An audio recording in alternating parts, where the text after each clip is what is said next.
Hello everybody and thank you for joining me.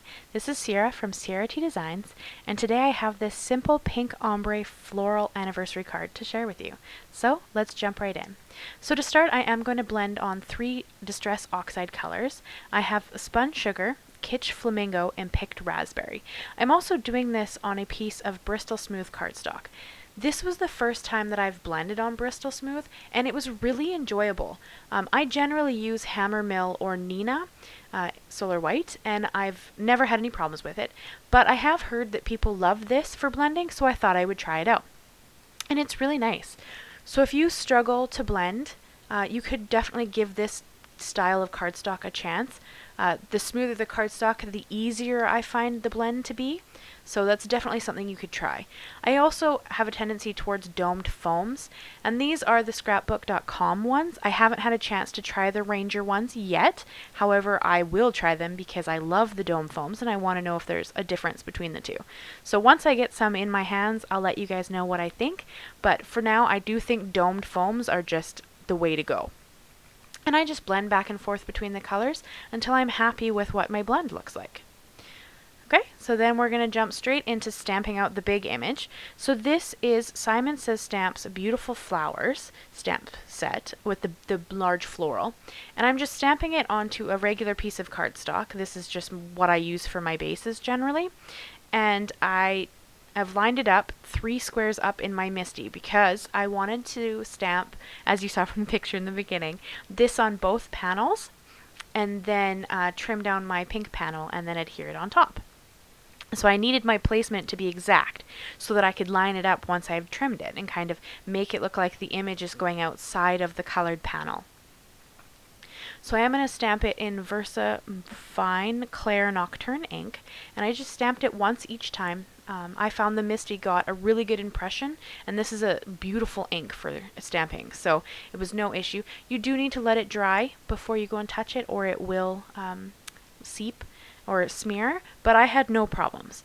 So then I'm going to flick on a little bit of Perfect Pearls in the color Perfect Pearl that I have mixed up in a little mini mister bottle, and I just pull it out and flick it on to the background. I also did it with the white base. You don't really need to do that. I'm not sure that you really see much of it, as I'm only going to trim off about, I think it was about a 1/4 of an inch, not even, maybe a 1/16 of an inch.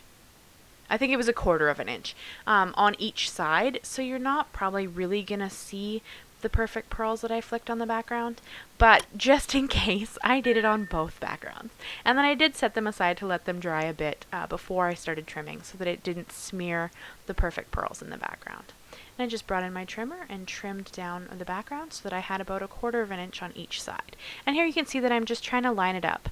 I did go back and forth a little bit whether or not I wanted to trim off a bit more, but I opted just to leave it the way it was. So I also have the word happy. This is from Simon Says Stamp Big Birthday Greetings, and this is going to be a happy anniversary card.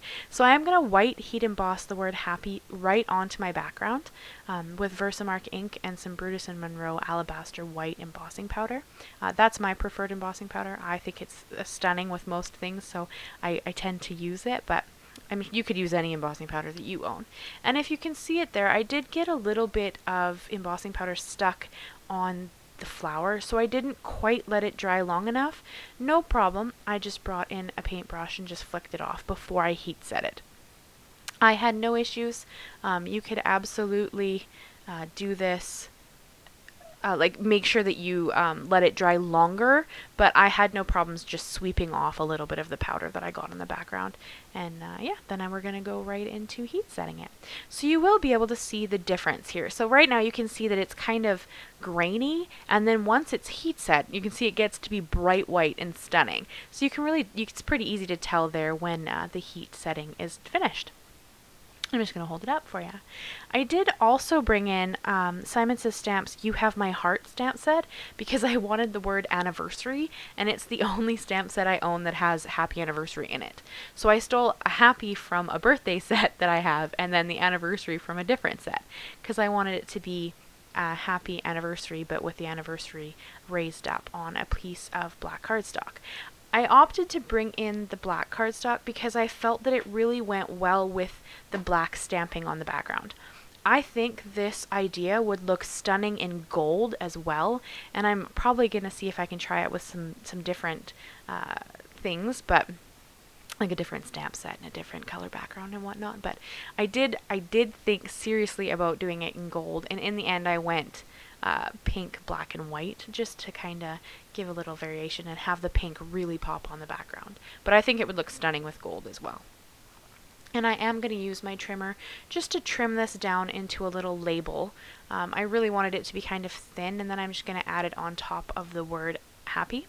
I am going to make it thinner than I have it here. This is one thing that I love about the Tim Holtz trimmer, is that it's super easy to get really thin little cuts on pieces of cardstock and have it still look straight and look really great. At least I've had no issues. I love this trimmer. I'm keep considering buying the bigger one just so I don't have to have the little 6-inch when I want something bigger, but I love it. I did adhere some Darice thin foam strips to the back of my word anniversary, and I brought in my T-square ruler to kind of try to line up where I wanted the sentiment. I am going to place it down, and you're going to see that because I didn't push it down, I can still lift it up and rearrange it, because it didn't quite get exactly where I wanted it. It ended up covering too much of the loops on the P, and I felt like it was a bit of a struggle to read what the word was. So you're going to see here I'm going to lift it up because I hadn't pressed it down yet, and it didn't lift any of the color or hurt any of the embossing. So I am a big fan of these foam strips. I think they're pretty great, and they're a little bit repositionable, which is pretty awesome. As long as you don't push it down too hard, of course, then it's adhered, and then you're going to have a different problem. But if you ever have a concern there, you could add liquid glue to the back and then place it down. That gives you a little more wiggle room, which is why I am going to bring in some liquid glue to adhere my panel down onto my background.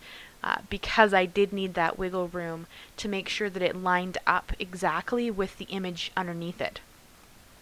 So I opted to do it this way. I wouldn't suggest putting the panel down first and then trying to stamp it, just because the thickness of the paper would create a bit of a like blank area between the stamping. So I found this was kind of the easiest way to make sure that the picture continued without any gapping at all. There's probably an easier way to do it. This is just how I did it, because this was the easiest way I came up with. And it's the first time I've ever done it, so I wasn't really sure what the best way was, but this is what worked for me. So I brought in that exact same beautiful floral image, and I'm going to use the same Kitsch Flamingo Distress Oxide ink, and I'm just going to stamp it into the inside of my base. You can see there that I have a post-it note just blocking off the little bit of I think a leaf was going to go over, and I just didn't want it to, so I just kind of used a post-it note there and just kind of used that to block off the areas that I didn't want the stamp to get into, so that when I closed it, it was just that kind of image. I thought that looked really neat. You could have stamped the leaf, it wouldn't have really mattered. That's what I chose to do. Excuse me. And I'm going to bring in that same the same Nuvo Deluxe glue and adhere my panel down onto my A2 sized base. This is the full front of the A2 card, and so I'm just going to kind of push it into the glass mat there to get it to adhere straight. But yeah, that's kind of what I was going for there. I think this turned out really pretty. I'd love to know what you think. This isn't usually what I kind of lean towards, but I thought it was really stunning and kind of a more simple card if you weren't looking for something with a lot of crazy steps in it. And you could do this with any color, like any oxide, any inks really. You could blend any kind of background and stamp on top of it, and I think that would look stunning with that little bit of a white border. You can see there that I added a few gems because, you know, I can't resist those gems. And then I'm going to hold it up here so you can see it in all its glory.